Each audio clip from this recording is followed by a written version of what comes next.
So ஆங்குலர்ன்றது UI develop பண்ணுறதுக்கான ஒரு frame work இது. ஸோ யூஸ்வலாக நமக்கு ஒரு டவுட் இருக்கும் இந்த ஏஐ பீரியடில்.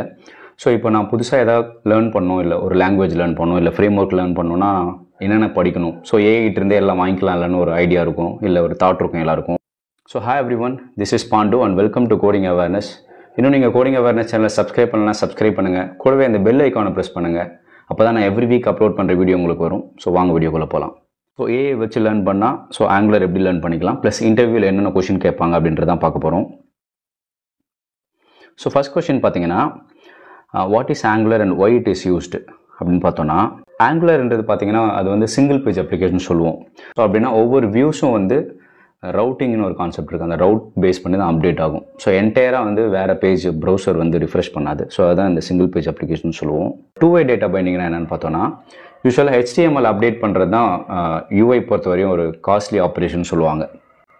ஸோ இப்போ ஜாவாஸ்கிரிப்டில் ஒரு வேல்யூ இருக்குது, ஒரு டேட்டா இருக்குது, அந்த டேட்டாவை எடுத்துகிட்டு போயிட்டு HTML அப்டேட் பண்ணுறதுக்கு தான் அந்த ஆப்ரேஷன் தான் வந்து காஸ்ட்லியான ஆப்ரேஷன். ஸோ இது மாதிரி வேலையை தான் வந்து இந்த ஆங்குலர் ஆர் ரியாக்ட் இந்த ஃப்ரேம் ஒர்க்கில் ஆக்சுவலாக பண்ணுது. ஸோ அதான் டூ வே டேட்டா பைண்டிங் சொல்கிறோம். And modular architecture. ஸோ மாடுலன்றது ஒவ்வொரு மாடுலாக நம்ம பிரித்து வச்சுக்கிறதுக்கு. அடுத்து வந்து டிபெண்டன்சி இன்ஜெக்ஷன். ஸோ இதுவும் ஒரு முக்கியமான ஃபீச்சர் ஆங்குலரில். எக்ஸாம்பிள் வந்து ஏதாவது ஒரு சர்வீஸ் ஒரு லாஜிக் எழுதணும் அப்படின்னா அது எப்படி யூஸ் பண்ணிக்கலாம், அதுக்கு பேர் தான் டிபெண்டன்சி இன்ஜெக்ஷன்.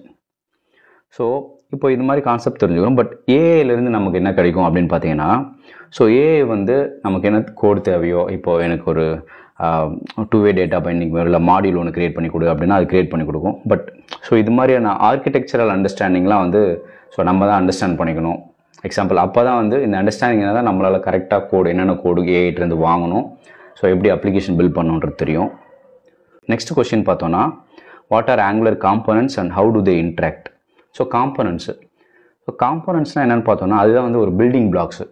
ஸோ அந்த அப்ளிகேஷனை பில்ட் பண்ணுறதுக்கு சின்ன சின்ன காம்போனன்ட்ஸ் வச்சு தான் ஒரு கம்ப்ளீட் அப்ளிகேஷன். எக்ஸாம்பிள் பார்த்தோன்னா ஒரு பட்டன் இல்லை ஒரு டேபிள். ஸோ இது மாதிரி இந்த யூஐ எலமெண்ட்ஸை தான் வந்து காம்போனன்ட் சொல்லுவோம். இது பேசிக்காக அது என்னென்னு பார்த்தோன்னா அது ஒரு டைப் ஸ்கிரிப்ட் கிளாஸு.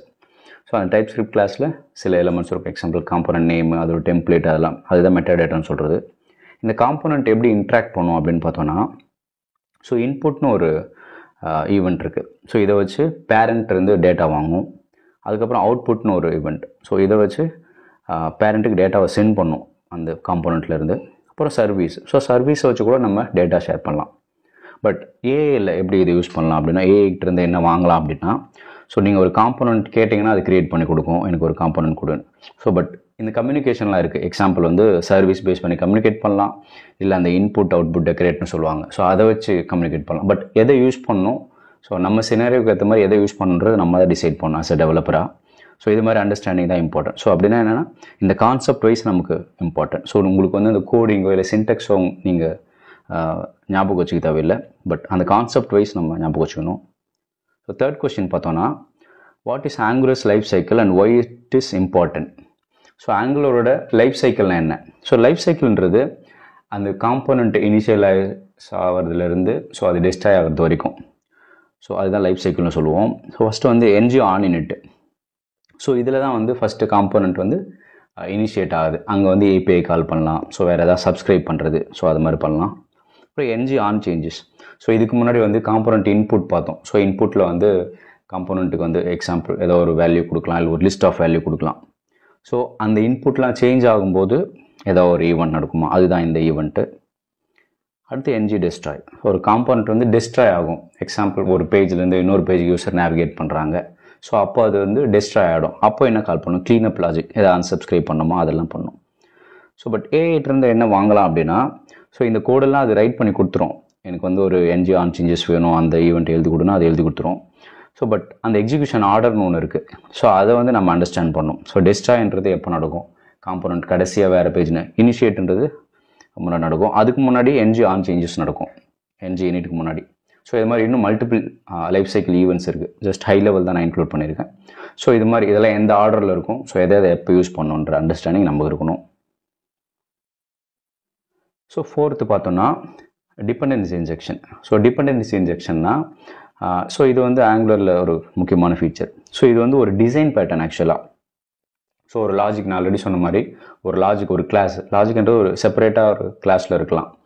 ஏன்னா ஒரு சர்வீஸாக எழுதலாம். அந்த சர்வீஸை எப்படி நம்ம கொடுக்கும் அப்படின்னா அது ஒரு ஆப்ஜெக்டாக supplies objects with dependency.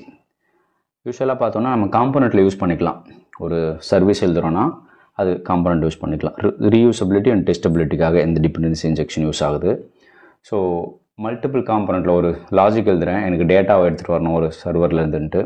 So அதுக்கான கெட் லாஜிக் வந்து ஒரு சர்வீஸில் எழுதிட்டு ஸோ டிஃப்ரெண்ட் யூஆர்எல் வச்சு நான் ஒரு காம்பனண்ட் ஏல யூஸ் பண்ணிக்கலாம், இன்னொரு காம்பனண்ட் பியில் அதே சர்வீஸை இந்த டிபெண்டன்சி டிஏ பேட்டர்னை வச்சு யூஸ் பண்ணிக்கலாம். ஸோ ஸ்டில் இங்கேயும் அதான். பட் ஆங்குலர் வந்து நீங்கள் கேட்குற சர்வீஸ் எனக்கு எழுதி கொடுத்துரும். ஸோ என்ன மாதிரி லாஜிக் அது உள்ள வேணுன்றது எழுதி கொடுத்துரும்.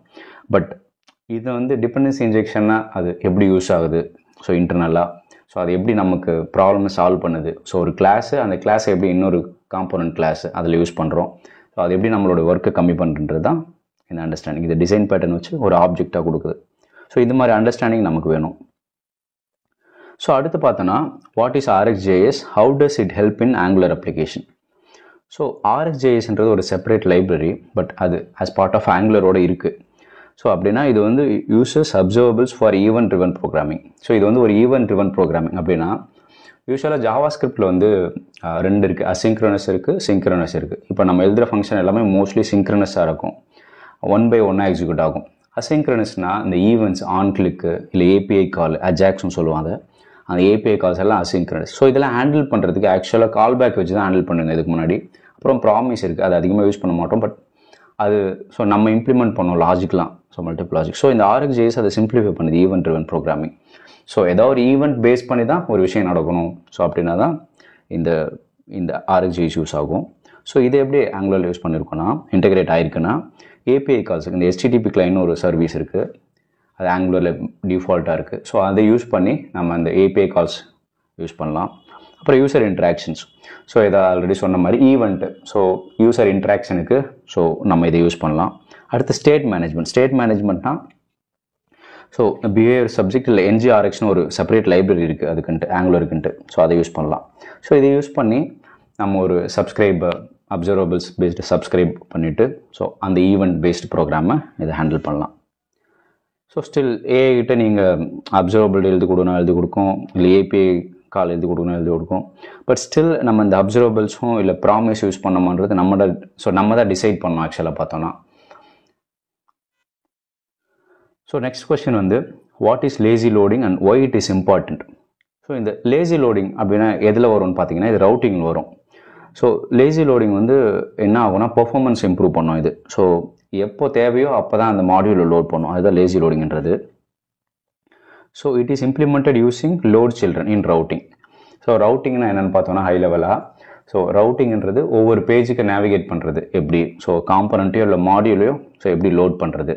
ஸோ அதுதான் இந்த ரவுட்டிங்ன்ற கான்செப்ட் ஆங்குலரில். ஸோ அதில் இந்த லேசி லோடிங் யூஸ் பண்ணி தான் நம்ம பெர்ஃபார்மன்ஸ் இம்ப்ரூவ் பண்ணுவோம். ஸோ அப்படின்னா என்னென்னு பார்த்தோன்னா இப்போ அப்ளிகேஷன் பில்ட் ஆகிடுச்சு, இப்போ யூசர் ஓப்பன் பண்ணுறாங்க, ஓப்பன் பண்ணும்போது எல்லா பேஜும் லோட் ஆகாது யூசருக்கு இனிஷியலாக. ஸோ அந்த பேஜ் எப்போ கிளிக் பண்ணுறாங்களோ ஸோ அப்போ தான் அதுக்கு அந்த ரெலவெண்ட்டான மாடியூல் வந்து லோட் ஆகி ரெண்டர் ஆகும். ஸோ அப்போ இனிஷியல் லோடிங் பர்ஃபார்மன்ஸ் வந்து இம்ப்ரூவ் ஆகும் இந்த லேசி லோடிங் யூஸ் பண்ணுறதால. ஸோ இதுதான். ஸோ இந்த அண்டர்ஸ்டாண்டிங் வேணும். இதோட இம்பாக்ட் என்னது, reduces initial bundle size and improves performance. So இந்த அண்டர்ஸ்டாண்டிங் நமக்கு வேணும். பட் ஏஐ கேட்டோம்னா அந்த கோடு ஜென்ரேட் பண்ணி கொடுத்துரும், ஒரு ரவுட்டிங் கான்ஃபிகரேஷனை அது ஜென்ரேட் பண்ணி கொடுத்துரும். ஸோ நெக்ஸ்ட்டு பார்த்தீங்கன்னா how does angular handle form validation. So forms எல்லாம் எப்படி ஹேண்டில் பண்ணுறது அப்படின்னு பார்த்தோன்னா ஆங்குலர் வந்து 2 டிஃப்ரெண்ட் அப்ரோச் இருக்குது ஃபார்ம்ஸ்க்கு. ஒன்று வந்து பார்த்தீங்கன்னா டெம்ப்ளேட் ட்ரிவன். ஸோ இது வந்து NG மாடல் ஒன்று யூஸ் பண்ணோம், பட் சிம்பிள், இது ஸ்கேல் ஆகாது.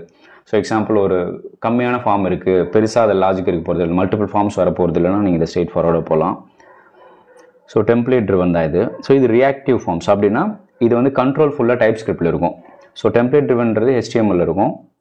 இது வந்து நம்ம வந்து டைப் ஸ்கிரிப்டில் JavaScript based object define பண்ணி, எக்ஸாம்பிள் இந்த form group and form controls.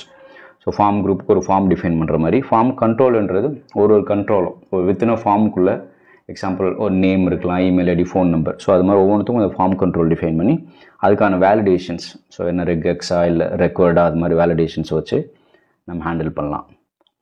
So still நமக்கு வந்து ஏஐ வந்து கோடு ஜென்ரேட் பண்ணி கொடுக்கும். நமக்கு ரியாக்டிவ் ஃபார்ம் யூஸ் பண்ணணுமா இல்லை டெம்ப்ளேட் ட்ரிவன் ஃபார்ம் யூஸ் பண்ணணுமா, அந்த டெசிஷன் நம்ம எடுக்கணும் நம்ம அப்ளிகேஷனுக்கு ஏற்ற மாதிரி.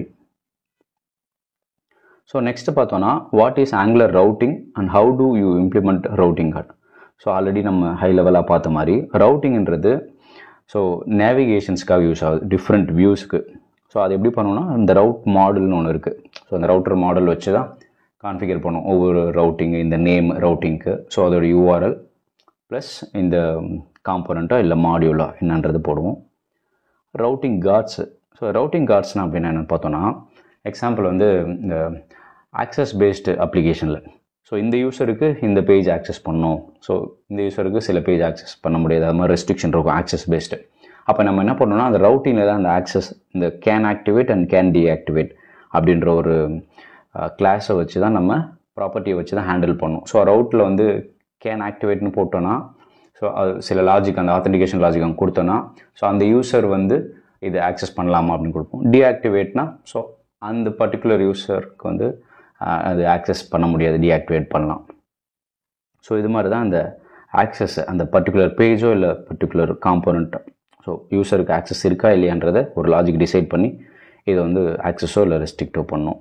இதுதான் அந்த ரவுட் கார்ட்ஸ்ன்றது. ஸோ ஆங்குலர் மாடியூலோட ஜென்ரேட் பண்ணி கொடுக்கும். நீங்கள் ஏஐ வந்து ஸோ எனக்கு இது ஜென்ரேட் பண்ணி கொடு மாதிரி. ஸோ அப்புறம் இந்த ரவுட்டிங் பேஸ்டு பார்த்தோம்னா lazy loading and navigation strategy. So இந்த கார்ட்ஸ்லாம் வந்து பார்த்திங்கன்னா ஸோ நம்ம அப்ளிகேஷனுக்கு என்ன நீடோ ஸோ அதுக்கேற்ற மாதிரி தான் நம்ம வந்து ஆக்சுவலாக பார்த்திங்கன்னா இந்த ஸ்ட்ரக்சர் பண்ணோம். ஸோ 9th கொஸ்டின் என்னென்னு பார்த்தோன்னா what are Angular directives and names and built in directives. So டைரக்டிவ்ஸ்னால் என்ன அப்படின்னு பார்த்தோன்னா இது வந்து டாம் எலமெண்ட்டோட பிஹேவியரும் அண்ட் ஸ்ட்ரக்சரை மாடிஃபை பண்ணுறது தான் டைரக்டிவ்ன்றது. ஸோ ஸ்ட்ரக்சரல் டைரக்டிவ் இருக்குது. ஸோ இதெல்லாம் இன்பில் டைரக்டிவ்ஸ் தான். ஸோ அது என்ன பண்ணணும்னு பார்த்தீங்கன்னா டாம் ஸ்ட்ரக்சரை வந்து சேஞ்ச் பண்ணும். எக்ஸாம்பிள் என்ஜிஎஃப், இந்த என்ஜிஎஃப் பேஸ் பண்ணி தான் ஒரு எலமெண்ட் டிஸ்பிளே பண்ணோமா வேணாமான்றது டிசைட் பண்ணும். என்ஜிஎஃப்ஆர் வந்து ரிப்பீட் பண்ணும். ஸோ ஒரு எக்ஸாம்பிள் லிஸ்ட் ஆஃப் அரே இருக்குது, நான் அதை ரிப்பீட் பண்ணோன்னா ஸோ அந்த ஸ்ட்ரக்சர் சேஞ்ச் பண்ணது இல்லையா, ஒன் பை ஒன்னாக ஆட் ஆகுது இல்லை ரிமூவ் ஆகுது based on condition. So ng ஸ்விட்சும் சிமிலர் டு என்ஜிஎஃப் தான். இதுதான் ஸ்ட்ரக்சரல் டைரக்டிவ்ன்றது. ஆட்ரிபியூட் டைரக்டிவ் அப்படின்னா பார்த்தீங்கன்னா ஸோ அதோட அப்பியரன்ஸ் சேஞ்ச் பண்ணுறது. ஸோ இது வந்து சிஎஸ்எஸ் பேஸ் பண்ணி தான். So NG class or NG style. யூஸ்வலாக பார்த்தீங்கன்னா என்ஜி கிளாஸ் யூஸ் பண்ணலாம், நம்ம என்ஜி ஸ்டைல் யூஸ் பண்ண ஒரு ஏன்னா ஸ்டைல் ஆட்ரிபியூட் ஆகும், செக்யூரிட்டி இஷ்யூ வரும். ஸோ ஸ்டில் நம்ம வந்து கேட்கலாம் கோட் அது கொடுக்கும் ஸ்ட்ரக்சரல் டைரக்டிவோ இல்லை ஆட்ரிபியூட் டைரக்டிவோ. ஸோ அதோட ரோல் அண்ட் இம்பேக்ட், அதோட பர்ஃபார்மன்ஸ் இம்பேக்ட். இதோ இப்போ நான் சொன்ன மாதிரி என்ஜி ஸ்டைல் அதிகமாக யூஸ் பண்ணாமல், ஏன்னா ஸ்டைல் யூஸ் பண்ணால் செக்யூரிட்டி இஷ்யூ வரும், இன்லைன் ஸ்டைல் யூஸ் பண்ணுன்றது. ஸோ அது மாதிரி என்ஜி கிளாஸ் யூஸ் பண்ணி அந்த ஸ்டைல் வந்து சிஎஸ்எஸில் டிஃபைன் பண்ணிடலாம். ஸோ கடைசியாக பார்த்தோன்னா what is the purpose of Angular modules. So ஆங்குலரில் மாடியூல்ஸ் இருக்குது. இந்த மாடியூல்ஸ் வந்து பார்த்தீங்கன்னா என்ஜி மாடியூல் வச்சு தான் ஆர்கனைஸ் பண்ணுவோம். இது எதுக்குன்னு பார்த்தோன்னா இந்த மாடுலாரிட்டிக்கும் அண்ட் மெயின்டெனபிலிட்டிக்காக தான் அது. ஸோ இது வந்து ஆப் மாடியூல்னு ஒன்று இருக்குது. ஸோ அதுதான் ஒவ்வொரு அப்ளிகேஷனுக்கும் ஒரு ஆப் மாடியூல் தான் இருக்கும், அதான் ரூட் மாடியூல். அப்புறம் ஃபீச்சர் மாடியூல், ஒவ்வொரு ஃபீச்சரையாக நம்ம ஸ்ப்ளிட் பண்ணி அந்தந்த ஃபீச்சர் மாடியூலை நம்ம வச்சுக்கலாம். அதை வந்து ஆப் மாடியூலில் ப்ளக் பண்ணலாம். ஸோ அண்ட் வந்து ஷேர்டு மாடியூல் என்னென்னு பார்த்தோன்னா ஸோ ஒரு காமனாக ஒரு மாடியூல் இருக்கும், அதை டிஃபைன் பண்ணிட்டு அதை வந்து நான் ஃபீச்சர் மாடியூலில் எக்ஸாம்பிள் வந்து ஃபீச்சர் ஏ மாடியூல் யூஸ் பண்ணிக்கலாம், ஃபீச்சர் பி மாடியூல் யூஸ் பண்ணிக்கலாம் தேவைன்னா. ஸோ இது மாதிரி மல்டிபிள் மாடியூல்ஸாக பிரித்து ஸோ அதை மேனேஜ் பண்ணுறதுக்காக ஈஸியாக இருக்கும். ஸோ ஸ்டில் வந்து மாடியூல்ஸ் வந்து ஜென்ரேட் பண்ணி கொடுக்கும். ஏஐ கோட் பார்த்தீங்கன்னா எனக்கு வந்து மாடியூல் ஏ ஜென்ரேட் பண்ணி கொடு, மாடியூல் பி ஜென்ரேட் பண்ணி கொடுக்கும். ஸோ நம்ம வந்து அது ஃபியூச்சர் மாடியூலில் யூஸ் பண்ணணுமா இல்லை ஷேர்ட் மாடியூலில் வைக்கணுமா, ஸோ இது மாதிரி எங்கே அதை நம்ம ப்ளேஸ் பண்ணணுன்றதை நம்ம கிளியராக இருக்கும். ஸோ இதுதான் பார்த்தீங்கன்னா ஓவராலாக ஒரு கான்செப்ட். ஸோ இந்த ஏஐ பீரியடில் நம்ம என்னென்ன கான்செப்ட் தெரிஞ்சுக்கணும், ஸோ கோட் அந்த சின்டெக்ஸு கோட்லாம் தெரிஞ்சுக்கணுமானா ஸோ அது தெரிய தேவையில்லை.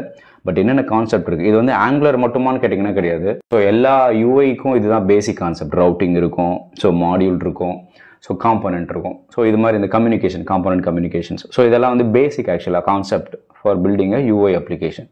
நீங்கள் ரியாக்ட் பண்ணிங்களாலும் சரி இல்லை வேறு எந்த ஒரு அப்ளிகேஷன் போனாலும் இந்த கான்செப்ட்லாம் தெரிஞ்சால் போதும். ஸோ பட் ஈஸியாக நீங்கள் ஒரு ஏஐ வச்சு நீங்கள் வந்து கோடு வாங்கிக்கலாம். பட் ஸோ இன்டர்வியூக்கும் இது மாதிரி கொஷின் தான் இருக்கும். ஸோ அவங்க இதை தான் எதிர்பார்ப்பாங்க இந்த ஏஐ பீரியடில். ஸோ யாருக்கிட்டே வந்து அந்த சின்டெக்ஸ் சொல்லுங்கள், இந்த சின்டெக்ஸ் சொல்லுங்கன்னு பெருசாக கேட்க மாட்டாங்க.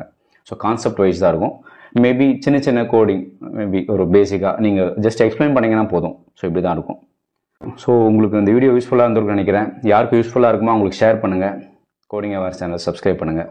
தேங்க்யூ.